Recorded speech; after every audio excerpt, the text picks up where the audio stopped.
Good day everyone! Kung kayo ay madalas gumawa ng transaction sa GCash tapos nare-reach nyo yung maximum transaction limit, well, today tuturo ko sa inyo yung ating tutorial na ang title ay How to Increase GCash Wallet Limit to 500,000. And napakabilis lang nito dahil meron lang tayong tatlong kailangan gawin sa GCash para ma-unlock natin yung wallet limit na 500,000. Let's start! Okay, dito sa loob ng GCash, punta lang tayo sa ating profile. And dito makikita natin yung my link accounts. Ito yung first step na kailangan nyong gawin. Tap natin my link accounts.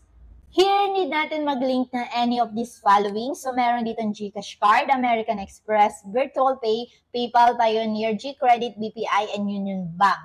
And alam ko marami sa inyo gumagamit ng BPI and Union Bank. Pili lang kayo dyan, kahit isa lang, pwede nyong i-link dito. Pero kung meron kayo lahat niyan, i-link nyo na din yan, walang problema.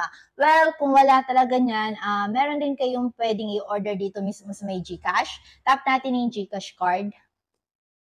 And habang loading pa mga kabomboms, huwag niyong kalimutan mag-like and subscribe. Thank you.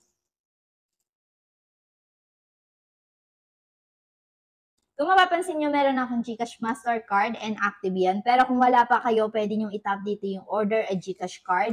Or pwede rin naman kayong bumili sa mga partnership ng GCash, katulad ng Globe Store. Or minsan pwede na nga din ata sa may 7-Eleven. If I'm not mistaken, pwede kayong bumili doon. Then once na naka-order na kayo, ililink nyo lang dito. Okay? So yun yung first step na kailangan nyong gawin. Pili lang kayo dito sa mga pagpipilian kung ano ba yung mga pwede nyo i-link dito sa may GCash. Then, sa may second step na kailangan natin gawin is, punta tayo dito sa may home, balik lang tayo. Dito sa may home, makikita nyo yung GSave.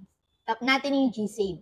Under ng GSave, need natin mag-open sa kanilang partner bank. So, makikita natin dito yung mga choices. And madami na din tayong nagawang tutorial about dito sa my GSave. Anyway, here, ito yung mga partner banks na pwede nyong i-open dito sa my GCash. Meron silang Uno Digital Bank, Maybank, BPI, and CIMB. In my case, meron akong GSave by CIMB. And if you will notice, mas malaki yung percentage na binibigay nila dito compared sa mga traditional bank. GSave by CIMB, and tap natin para makita nyo yung sample. Easy lang kasi gumawa dito ng transaction. You can directly deposit and withdraw. Anyway, back na tayo dun sa my home.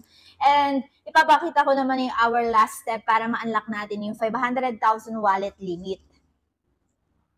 By the way, mga kaboboms, kung medyo nahihirapan kayong intindihan, don't worry dahil meron tayong iba't ibang topic about sa may GCash. And kasama na din dyan yung GSave sa kayo. May link accounts katulad ng mga GCash Mastercard. Ilalagay ko na lang yung link ng playlist ng aming GCash tutorial sa ating comment section.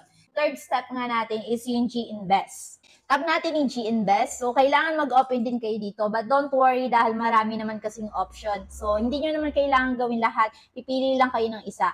And meron dito yung G-Funds, G-Stocks PH, G-Stocks Global, G-Crypto, and alam nyo ba mga kabomboms na ang dami ko na din nagawang tutorial or video about dito sa may G-Crypto kung saan nag-trade ako dito ng mga, for example, yung Bitcoin. So, open natin para makita nyo. And saglit lang kasi mag-open ng mga account dito. Hindi naman kailangan ng maraming mga dapat sagutan, di ba?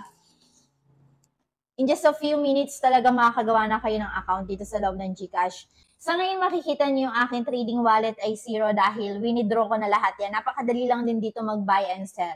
Okay? Pero lumipat kasi ako ng coins.ph. So kung interesado din kayo doon, pwede nyo hanapin yung playlist ko ng coins.ph kung paano mag-trade doon. Anyway, so yun yung mga tatlong step na kailangan natin gawin. Kung meron kayong mga katanungan or suggestion, iwan nyo lang yan sa may comment section with #GCash.